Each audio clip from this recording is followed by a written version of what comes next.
Characters. We all love them, but do you know why? Whenever I write movies, I look at a ton of different things, and one of those things is characters. And the way that I look at them specifically might surprise you. It's not specifically character development, though that is part of it. When I look at characters, I look at characteristics, what makes these characters memorable, because that's what's gonna matter. In 20 years' time, when you look back at those characters, what exactly are you gonna remember about them? Are you gonna remember character development, or are you going to remember something else? Today, I wanted to talk about Darth Vader.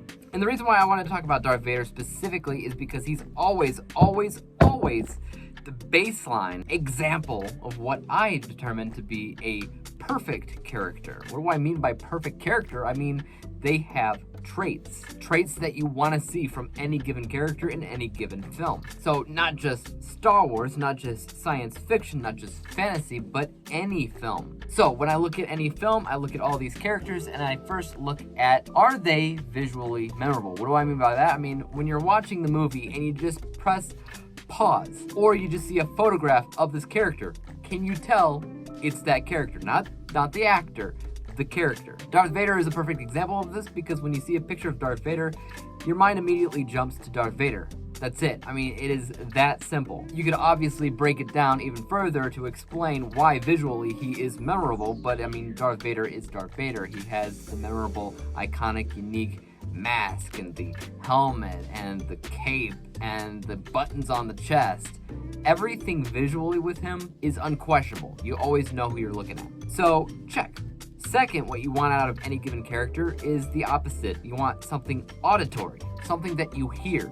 So take that picture, throw it in the garbage, turn off the TV, and just close your eyes and take a listen. Could you still recognize this character based off of something to do with what they sound like? It could be a sound that they make a lot. It could be a phrase that they say. It could be something, but it has to be auditory. Again, Darth Vader, it's a no-brainer, really. You obviously have breath.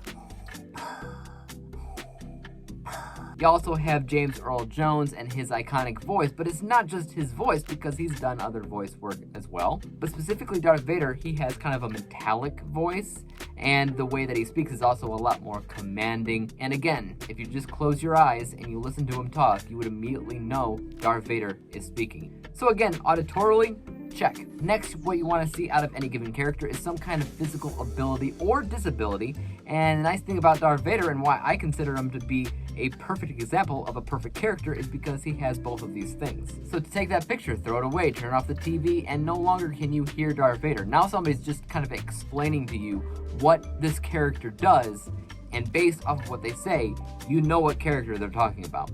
With Darth Vader, it's not the Force, because a lot of people have the Force. It's not really the dark side of the Force either, because there's a lot of Siths. For Darth Vader specifically, if I told you there's a character in the movies that does this thing called a Force choke, who would I be talking about? Darth Vader. But like I said, the nice thing about him is he also has a disability. And in this case, he doesn't have any limbs, right? He's part cyborg, he's part robot. He needs a suit in order to walk, in order to help him breathe and all of this. So it is, in part, a disability and ability at the same time. Check for the physical part of him that is memorable. In addition to that, what I don't require every character to have, but it is nice to have, is what I call an extension. An extension is also part of a physical ability, and that is, you have something where the character can be off screen, but if you just look at an object, as soon as you see the object, you think about the character. With Darth Vader, I would say that his object is his red lightsaber. He has a specific lightsaber. As soon as you see it, you know it's him. That might not be true for everybody, and more true for Star Wars buffs and stuff like that. So I don't always include that with when I look at characters overall. It's just a nice tidbit to have, which helps a character feel really, really nice. Finally, the last thing that I like a character to have is a mental capacity. Either a good mental capacity or a bad mental capacity. And Darth Vader is one of the only characters in Star Wars that I can think of where the dark side of the Force is kind of his mental block. A lot of the times you just see the dark side as something that the bad guys have. With Darth Vader, he had it because it was kind of a coping mechanism. He was in pain, he was confused, he was lost, and then he felt stuck because he had it. But the thing about mental aspects that a character has those aren't usually known right off the bat. That's something that takes time. That's more of a character development situation. That's why at the end of the series, when Darth Vader decided to just do the right thing for once, it was so rewarding.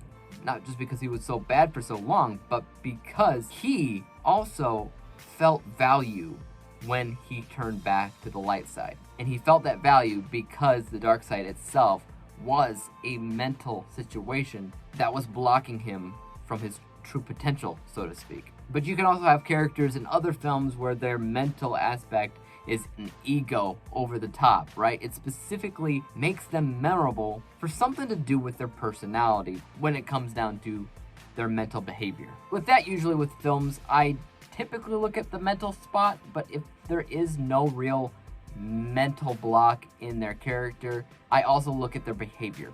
There might be a way about them that is indistinguishable. You look at them and you know the character is who they are based off of their behavior. That is something that happens as well. So it's either a mental block or it's a behavioral aspect. Basically, if any character has all of these traits, I consider them to mostly be a perfect character, and we've had a lot of these types of characters. I just personally always think about Darth Vader when I think about a perfect character. When I look at characters from here on out in future films, I ask myself, is this a perfect character? Do they have all these traits? Because if they do, that tells me that a writer somewhere, sometime, was thinking about this character and was fleshing them out. Now, does every character in a film need to have this? No, but if one character does, then I consider this film to have a good sense of character. Another way that I look at characters in film in general, by the way, is if one character doesn't have all these traits, I would just kind of prefer that every character has maybe a couple. That way it's still good characters. They're not great characters, but because there's so many of them and they all have these different traits, it's still a good sense of character. And a lot of movies do that too. That is how I look at characters, and that is why I consider Darth Vader to be one of the best characters in cinematic history. Not just villains, but character in general.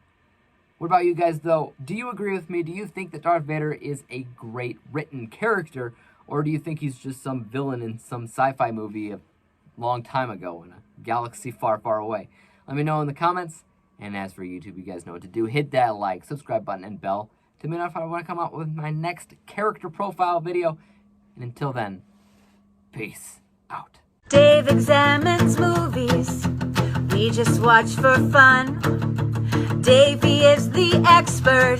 He is the #1 critic that I go to when I need a movie.